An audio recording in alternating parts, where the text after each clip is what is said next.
All right, Jason, let's discuss how they're planning to fill the most important job of all, president-elect. Who is Trump going to be? We're getting two very different pictures. Let's bring in politics editor for TheRoot.com and political science and communication professor at Morgan State University, Jason Johnson, and CNN political analyst and Washington bureau chief for the Daily Beast, Jackie Kucinich. So, there are two theories here, right? The first one is Maya Angelou. When someone shows you who they are, believe them, okay? The second one is Trump was saying what he needed to say to win the campaign. He is actually a far more gracious and sensitive person, which is why he was that way as president-elect. Right. Then comes the tweet. Put it up on the screen. What was it, maybe 48, 72 hours. The protests are going on. They're not that big a deal. They have gotten a little bit more harsh. They're mostly in Clinton country. And yet, Donald J. Trump takes back to Twitter. Just had a very open and successful presidential election. Now, professional protesters, incited by the media, are protesting. Very unfair. No proof, no even allegation that the media has anything to do with this. I've been out in those protests. There are organic groups of, like, young kids. Yeah. I don't even see the anonymous masks. I don't even see the BLM people in there, but he says it. How about the Romney tweet? Just for context, in 2012, Trump didn't like the outcome of the Romney race, right? So he tweeted this. We can't let this happen. We should march on Washington and stop this travesty. Our nation is totally divided. Same could be said about today. Professor, context and concern. This is horrifying, and it is a shot across the bow. It is a subtle threat to everyone who is an activist, to every NGO in the country, and to the press.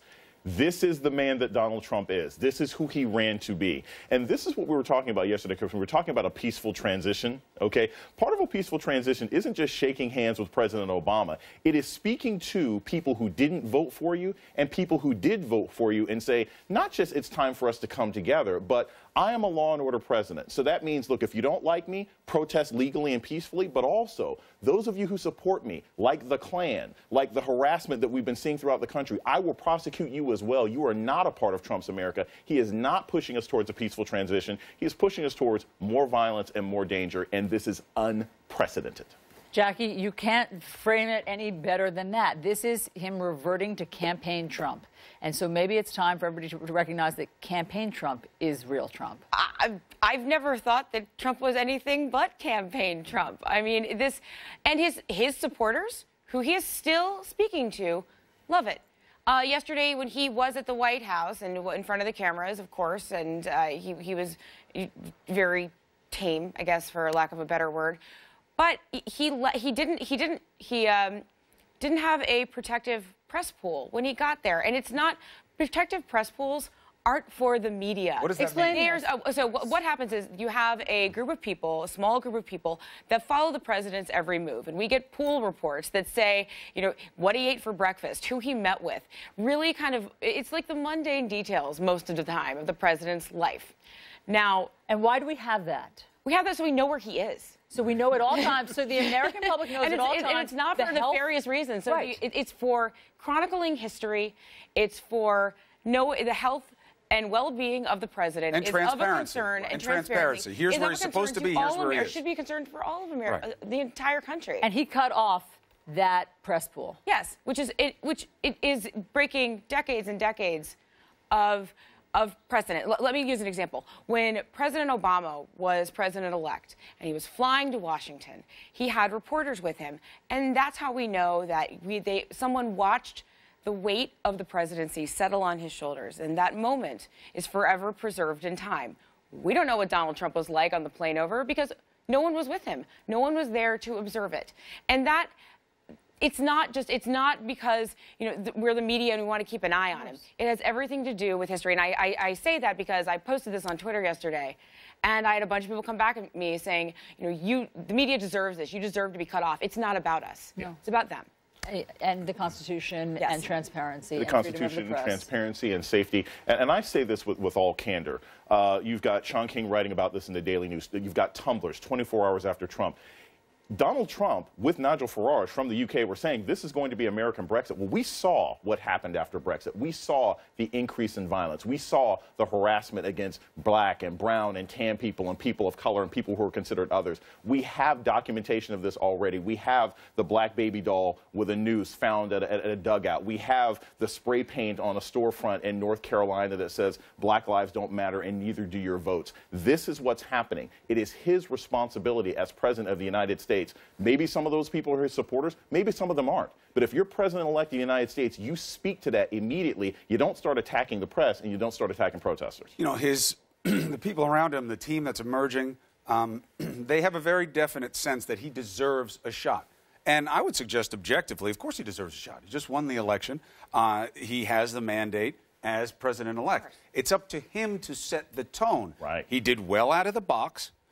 He did well going into the meeting tomorrow. He was very gracious with Obama. People were covering what could have and should have been a non-event, as it may not be because it involved Trump. Yeah. But then this tweet. Now, his followers will say, you're making too much of it. Everything this guy says, you take it like it was the most important thing in the world. He's the president of the United. He's the president-elect of the United Words States. matter. It is time. It is time to stop lowering expectations and being like he did good for Donald Trump. And he is the they'll say president-elect. he's right. And they'll say he's right.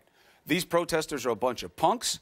These are part of the problem with this country. And you guys love it, cover it to death, and therefore incite the problem. You know, I gotta add to that, though. You know, part of your job as president is creating a sense of calm, creating a sense of togetherness. When I'm getting text messages from former students saying, should me and my girlfriend get married now because we might lose that right? When you've got people, I have friends with adopted children, 9, 10 years old, who went to school crying because they think they're going to be sent back to China. They think they're going to be sent back to Somalia.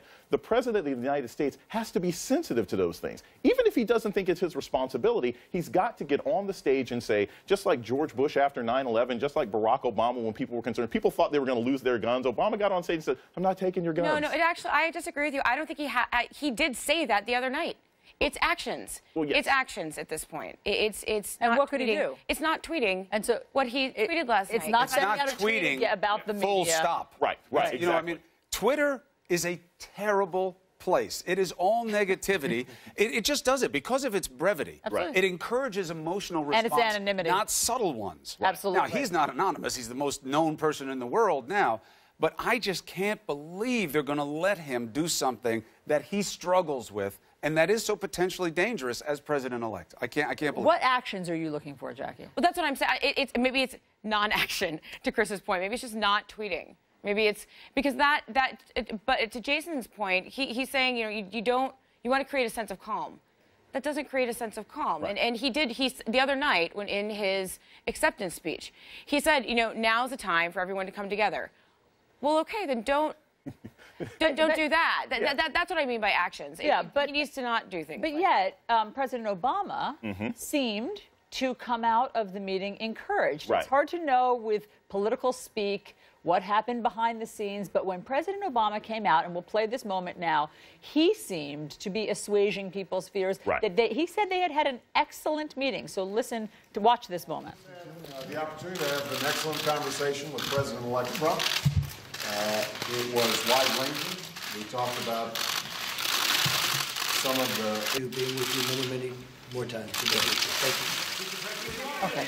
That looked as conciliatory as it could ever look. What do you see? Are you reading between the lines here? Yeah, and it seems really clear to me that one of these people is, prepared to leave, and one of these people is still figuring it out. I have no reason to believe that Donald Trump is going to be seeking advice from President Barack Obama. That's not usually how you do the job. But more importantly, it doesn't really matter what conversation they had if Donald Trump goes out and acts the same way. You can have this conversation to no end. And what concerns me is this, for the safety and well-being of our country, this is before he has the full apparatus of the Department of Justice and the FBI and everyone else working for and with him. If he cannot establish a rhetorical tone now for how he'll do this presidency, how does he think people are going to feel when he actually takes the oath of office? And that's something we should all be concerned with.